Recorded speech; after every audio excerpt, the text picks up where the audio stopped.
मैं पुष्पराज के पास आती हूँ कि पुष्पराज, आज ऑस्ट्रेलिया के जो विजिट है मोदी जी की, अब आप देखिए इसमें से क्या क्या हेडलाइंस निकली हैं, क्या क्या किस तरीके से मोदी जी का मजाक बना है।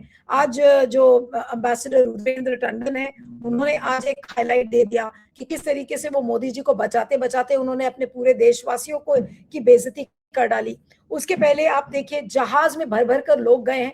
क्या हमने आज तक कभी सुना है कि ये डिप्लोमेसी का हिस्सा रहा है कि आप अपने प्रधानमंत्री की रैली विदेश में कराइए और उसके लिए 30 से 40 हजार लोगों को फ्लाई डाउन कराइए, उनको वहां पर पूरी और सब्जियां खिलाइए? आखिर ये किस तरीके की डिप्लोमेसी है? और आज विदेशी मीडिया, आप चाहे ऑस्ट्रेलियन चैनल्स देख लीजिए या इंग्लिश मीडिया देख लीजिए, आज देखिए किस तरीके से मजाक बन रहा है मोदी जी का।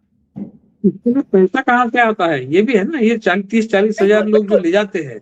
बिल्कुल। नीलू जी, आवाज आ रही है? हाँ, बोले बोले बोले। नीलू जी, आपको, पैनलिस्ट को और दर्शकों को मेरा नमस्कार। पहली बात, राजदूत टंडन ये कहने में गलत है कि प्रधानमंत्री मोदी एक सारमाय भारतीय नेता थे, क्विंटेसेंशियल भारतीय नेता थे, जो सिर्फ डायरेक्टली भारतीय जनता से बात करने की मतलब में रुचि रखते हैं। भारत में हर प्रधानमंत्री ने कई प्रेस कॉन्फ्रेंस आयोजित किए हैं। प्रधानमंत्री मनमोहन सिंह ने अकेले 114 प्रेस कॉन्फ्रेंस किए थे। फिर वाजपेयी जी ने, मेरे पास आंकड़े इधर पड़े हुए हैं, प्रधानमंत्री वाजपेयी ने 55 किए थे, प्रधानमंत्री नरसिम्हा राव ने 40, राजीव गांधी जी ने 62, प्रधानमंत्री इंदिरा गांधी ने 42, प्रधानमंत्री देसाई ने 14, शास्त्री जी ने 56 और प्रधानमंत्री नेहरू ने 75।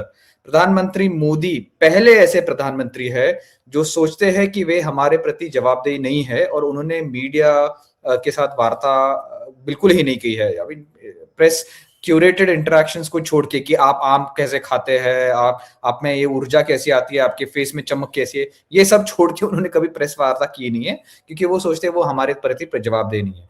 दूसरी बात, एक सेवारत सरकारी अधिकारी के रूप में राजदूत रुद्रेंद्र टंडन प्रधानमंत्री मोदी की आलोचना तो नहीं कर सकते।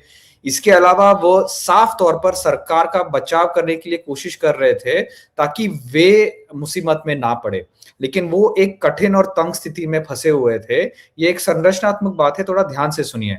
देखिए, भारत की जो कूटनीतिक संगठन है, हमारी जो डिप्लोमेटिक कोर है, बहुत ही वृत्तिक है और देश के हित को आगे बढ़ाने के लिए प्रतिबद्ध है।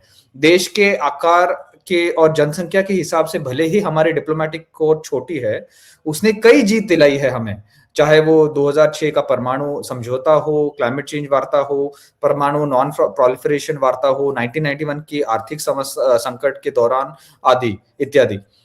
समस्या ये है कि भाजपा सरकार भारत की कूटनीतिक संगठन जो डिप्लोमेटिक कोर है उसको लगातार 12 वर्षों से दरकिनार कर रही है, और अपने वैचारिक अंतरराष्ट्रीयवाद को आगे बढ़ाने के लिए वो आरएसएस द्वारा नियुक्त लोगों को या हिंदू स्वयंसेवक संघ इकाइयों या लॉरेंस बिश्नोई प्रकार के क्राइम सिंडिकेट्स का उपयोग कर रही है। इन सब ने क्या क्या कांड किए हैं आप खुद ही सोचिए। विदेशी नागरिकों की हत्या, लेस्टर, कनाडा, यूएस, ऑस्ट्रेलिया में सांप्रदायिक दंगे करवाए इन्होंने, विदेशी देशों की राजनीति में दखल दिया है उन्होंने जो वामपंथी और राइट विंग पार्टीज है उनका समर्थन किया है। हर मामले में हमारे कूटनीतिक या सुरक्षा दलों को भाजपा की गलतियों का परिणाम भुगतना पड़ रहा है। राजदूत टंडन भी ऐसे ही परिस्थिति में फंसे हुए हैं और हमने ये बात समझनी चाहिए। तीसरी बात, आपको ये समझना चाहिए कि प्रधानमंत्री मोदी ऑस्ट्रेलिया में मीडिया से बात नहीं करेंगे। अगर उन्होंने ऐसा किया तो उन्हें ये बताना होगा कि बीजेपी सरकार ने ऑस्ट्रेलिया के मार्वेल स्टेडियम में मोदी जी के प्रसंग में शामिल होने के लिए 30,000 भारतीयों को महंगी चार्टर फ्लाइट में कैसे लाया। और जैसे विवेक जी पूछ रहे थे, वो पैसा कहां से आया? क्या वो टैक्स पेयर का पैसा है? क्या हम और आप उसका पैसा दे रहे हैं, उनका चंदा दे रहे हैं? और अगर ऐसा कर रहे हैं तो इससे हमें हमारी देश को क्या लाभ मिल रहा है? एक सवाल जो मेरा था पुष्पराज आपसे कि क्या इसके पहले इतिहास में किसी प्रधानमंत्री ने इस तरीके से विदेश में भीड़ जुटाई है? देखिए, प्रधानमंत्री नेहरू और प्रधानमंत्री इंदिरा गांधी के कई विदेशी दौरे हुए हैं, लेकिन भीड़, बिकॉज वो ग्लोबल स्टेट्समैन थे, विश्व गुरु, असली मायने में विश्व गुरु प्रधानमंत्री नेहरू थे, इसीलिए लोग सामने से आके मतलब उनका दर्शन करने के लिए आते थे, उनसे बात करने के लिए आते थे। ये तो आपको दर्शाना है कि मैं प्रधानमंत्री नेहरू से बड़ा हूं, इसीलिए आप मतलब भाड़े की जनता को आप खरीद रहे हो, लेके आ रहे हो। जैसे रैलीज में भाजपा 500,000 रुपए दे के लोगों को इकट्ठा करती है कि आप आइए, खाली कुर्सियों को भरिए, वैसे प्रधानमंत्री मोदी चार्टर प्लेन में घुमाने का वादा करते हैं, अच्छा खाने का वादा करते हैं, अच्छे अच्छे 5 स्टार होटल में रखते हैं लोगों को। और ये मतलब लगातार फॉरेन मीडिया कह रही है। अब ऐसे तो कोई भी आ जाए, मुझे भी अगर कोई बोले कि आपको चलो मैं ऑस्ट्रेलिया घुमा के आता हूँ, न्यूजीलैंड घुमा के आता हूँ, मैं भी जाऊंगा, सर्वेश जी भी जाएंगे, विवेक जी भी जाएंगे, नीलू जी आप भी जाओगे, क्यों ना जाए। अगर आपको चार्टर प्लेन में ले जा रहे हैं, आपको अच्छा खाना पीना मिला रहे हैं, सैर करा रहे विदेशी कंट्री का, ऊपर से आपको 5 स्टार होटल में जा रहे हैं, बस आपको एक रैली में जाना है प्रधानमंत्री मोदी के साथ और कहना है मोदी मोदी मोदी। चलो मेरा और आपका वैचारिक शायद उनसे मतभेद है, इसलिए हम लोग शायद ये ना करेंगे। आई थिंक विवेक कुछ कहना चाह रहे हैं। I think Vivek is wanting to differ. Vivek बोलिए कुछ कह रहे हैं आप। अनम्यूट। मैं यहाँ आपसे असहमत हूँ। अगर मोदी जी मुझको मेरा कोई ट्रिप स्पॉन्सर करे तो मैं बिल्कुल नहीं जाऊंगा, बिल्कुल नहीं। मेरी तो एक शर्त होगी, मेरी जाने की मोदी जी के साथ, मेरी जाने की एक शर्त होगी कि मैं 5 स्टार में भी रुकूंगी, सब कुछ करूंगी। एक सवाल पूछना होगा लेकिन आपसे डायरेक्टली जी। नहीं, तो ये मैं मतलब इसको लाइटली मैं कह रहा था, लेकिन जाहिर सी बात है कि सैकड़ों लोग ऐसे चले जाएंगे, ठीक है। मतलब हम लोग नहीं जाएंगे क्योंकि हमारी विचारधारा संयम है, हम एक विचारधारा से सक्षम, मतलब जो संवैधानिक विचारधारा है। कांग्रेस के प्रधान, कल अगर राहुल गांधी प्रधानमंत्री बनते हैं और कांग्रेस की ऐसी कोई प्रोग्राम करने के लिए वो बुलाते हैं, फिर भी नहीं जाऊंगा। नहीं, ये तो अलग ही बात है कि जर्नलिस्ट ना जाए, वो अच्छी बात है। और मुझे तो बिल्कुल ही 100% मतलब मैं दावे के साथ कह सकता हूँ कि विपक्ष के नेता राहुल गांधी ऐसे कभी नहीं करेंगे, ना उन्होंने पास्ट में किया है, ना फ्यूचर में करेंगे। उनकी ये मंशा नहीं, उनका ये रवैया नहीं है। एनीवे, मैं आगे बढ़ता हूँ नीलू जी। इसी तरह प्रधानमंत्री मोदी को मीडिया को ये बताना होता कि एचएसएस और ओवरसीज फ्रेंड्स ऑफ बीजेपी की विभाजनकारी पॉलिटिक्स के कारण, उनकी जो राजनीति है उसकी वजह से इतने बड़े पैमाने पर कल कई देशवासियों को, कई देशों में भारत विरोधी भावना प्रकट हो चुकी है और हमारे डायस्पोरा इंडियंस पे रेसिस्ट हमले हो रहे हैं। लगातार लोग कह रहे हैं, अगर आप वीडियोस देखिए, लगातार लोग कह रहे हैं कि India go back, Indians go back.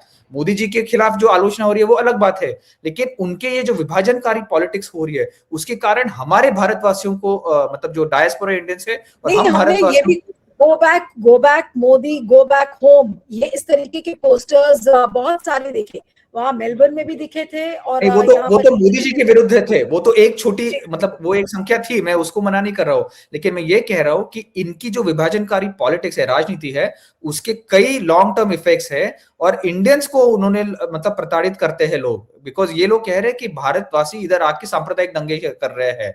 आप ये सब जगह देख लीजिए, कनाडा, यूएस, टेक्सास में आप देख लीजिए, मैं कई वीडियो दिखा सकता हूँ। टेक्सास है कहीं, और कैलिफोर्निया है, सैन फ्रांसिस्को में है, ऑस्ट्रेलिया में है। There are racist attacks against Indians इनके कारण। इसी तरह विदेशी मीडिया जरूर पूछती मोदी जी को कि आपके पास 30 साल पहले का मफलर कैसे आया जब वो न्यूजीलैंड के दौरे पे थे, जब प्रधानमंत्री मोदी कहते हैं कि उनके मुताबिक वो कह रहे थे कि मैं तो सन्यासी था, झोले के साथ में घूम रहा था और भीख मांग के खाता था।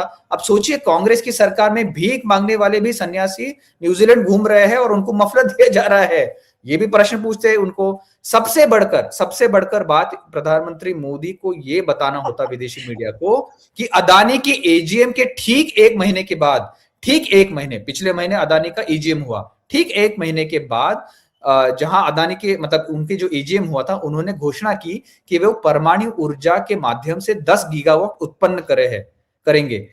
ठीक एक महीने बाद प्रधानमंत्री मोदी ऑस्ट्रेलिया पहुंच गए यूरेनियम खरीदने के लिए। तो ये भी प्रश्न उनको पूछता।